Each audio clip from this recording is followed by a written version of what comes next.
2 pilots and 1 engineer were on board the water bomber when it came down last night. Reporter Damien McIver joins us now from Melbourne. Damien, tell us about last night's crash. Well, the details of what happened last night are still being pieced together. What we do know is that shortly after 7 p.m, this aircraft did plunge into a dam. It had been deployed to fight a fire that had been burning in Victoria's east for a number of days. There were 3 men on board, as you say, or 3 crew members, I should say. They were able to swim to safety and were then conveyed to a nearby hospital with minor injuries. But the Australian Air Transport Safety Bureau is still investigating exactly what happened. There are a number of key questions as to what happened. The aircraft remains submerged.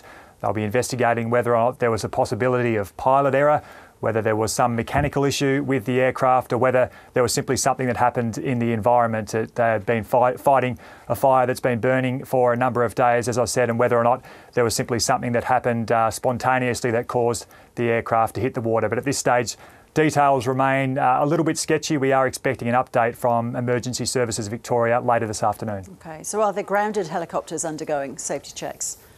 That's right. So all 6 are being investigated this morning just to check whether or not there are any mechanical issues that can be identified. Now, we can tell you that Ray Cronin, who's the head of Kestrel Aviation, now this is the company that manages this fleet of 6 helicopters in Australia, he's confident that there's no issues with the actual aircraft themselves, and he's confident that that grounding will soon be lifted. But at this stage, all 6 remain grounded. They're used in 4 states across Australia. So there are concerns, given obviously the timing of this with the number of bushfires burning across the country. So what does this mean for firefighting efforts across the country?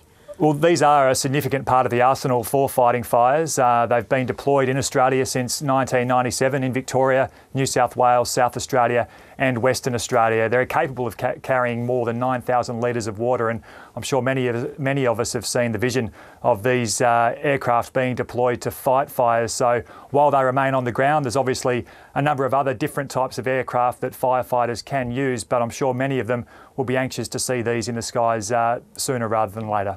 Thanks, Damien.